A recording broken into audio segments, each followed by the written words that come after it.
Uyu munsi twifuje kubaganirira ku mateka ya perezida watowe wa Leta Zunze Ubumwe za Amerika. Uyu nta wundi ni bwana Joe Biden. Ese waba wibaza byinshi ku buzima, amashuri ndetse n'imirimo byakozwe na bwana Joe Biden? Byose bikurikirane muri iyi video. Wowe nta kindi usabwa niba utarakora subscribe, iki nicyo gihe. Ukajya wumva kandi ureba ibiganiro byiza bitegura mu bwenge kuri iyi channel yacu Waruziko Info and Facts.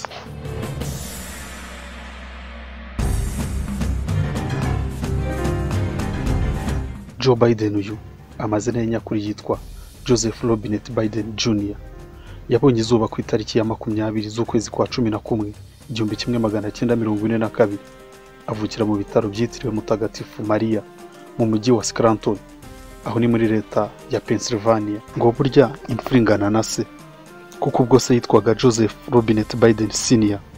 ntiyatindiganije kwitirira amazina ye yose umwana we Joseph Robinette Biden Jr. Naho nyina akaba yaritwaga Catherine Eugenia Finnegan Biden. Aba bombi bakaba barabyaranye abana bane, aribo Valerie Biden Owens.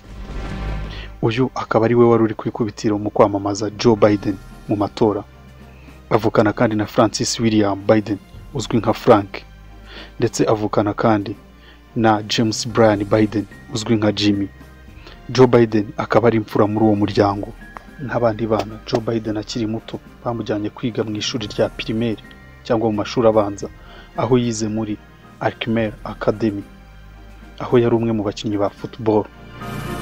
Yakoze kandi graduation mu bya political science ndetse n'amateka muri kaminuza ya Delaware mu mwaka w'1965. Yanize kandi amategeko muri kaminuza ya Syracuse. Joe Biden kuri ubu abana na Jill Biden. Bashakanye mu mwaka w'1977, ariko uyu Jill Biden yasanze Joe Biden afite abana babiri, umuhungu Hunter ndetse n'umukobwa Ashley. Bakaba ari bo yabyaranye na Hunter Neira. Uyu akaba yaritabye Imana mu mpanuka y'imodoka mu mwaka w'1972, apfana n'akana k'agakobwa kari gafite umwaka umwe gusa, nako ka Joe Biden kitwaga Naomi.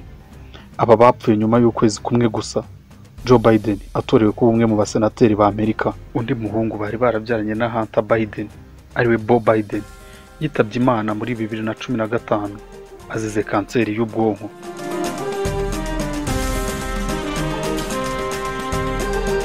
Mu mirimo Joe Biden yagiye akora akimara kwiga amategeko, yasubiye muri Delaware, aho yagiyeyo agakora nk'umunyamategeko cyangwa umwavoka. Aha ni mbere gato yuko ajya muri politiki.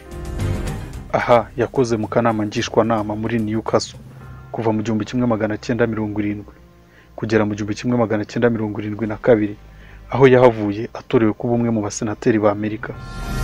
Aha yari afite imyaka 29 yonyine. Ibi byamuhesheje kuba umwe mu basenateri bato Amerika yagize, kuko yabaye wa gatanu mu basenateri bato ba Amerika. Mu mwaka wa 1973 yongeye gutorwa nka senateri wa Amerika, aho umwe mu basenateri bakomoka muri Delaware bayoboye igihe kinini muri Sena.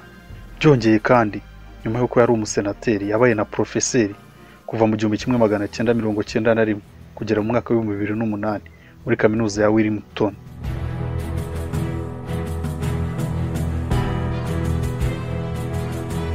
Ku itariki ya 23 z'ukwezi kwa 8 muri 2008, Barack Hussein Obama ariwe perezida wariho icyo gihe muri Amerika, yamushyize ku rutonde rw'abahatanira kuba vice perezida w'abademokrate.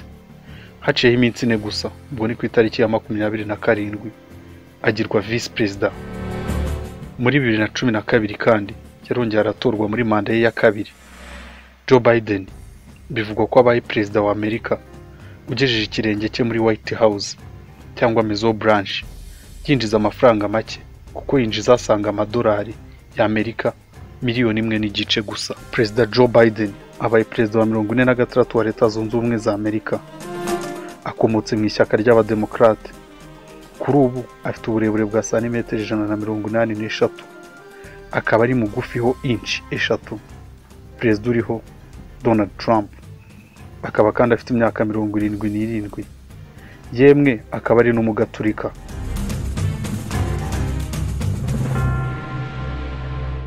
Perezida Joe Biden watowe azarahirira kuyobora Leta Zunze Ubumwe za Amerika ku itariki ya 20 z'ukwezi kwa mbere 2021. Hakaba hazaba ari kuwa gatatu, aho azaba abaye bidasubirwaho perezida wa Leta Zunze Ubumwe za Amerika. Azarahirira rimwe na visi perezida we Harris Kamala. Umuhango utegurwa na Kongere ya Amerika ukitabirwa na shefu w'ubutabera n'abandi banyacyubahiro bagiye batandukanye. Ibirori bikaba bizabera muri Washington DC ahitwa Capitol, ariko kubera icyorezo cya coronavirus ibirori ntibizaba nk'uko bisanzwe. Perezida watowe wa Leta Zunze Ubumwe za Amerika Joe Biden, tumwifurije ishya n'ihirwe mu mirimo hawe yo kuyobora igihugu cy'igihangange nka Leta Zunze Ubumwe za Amerika. Naho ngereka mbashimire mwe mwafashe umwanya wanyu mukareba iki cyegeranyo. Iyi ni Waruzi ko Info and Fact channel. Mbibutsa niba utarakora subscribe, uyu ni wo mwanya, kandi niba ubona iyi video hari undi yafasha wayisharinga, muramukoze, kandi ntimutindiganye mu kuduha comment zanyu ndetse no kutubwira ingingo twabaganiriraho ubutaha. Murakoze, murakarama.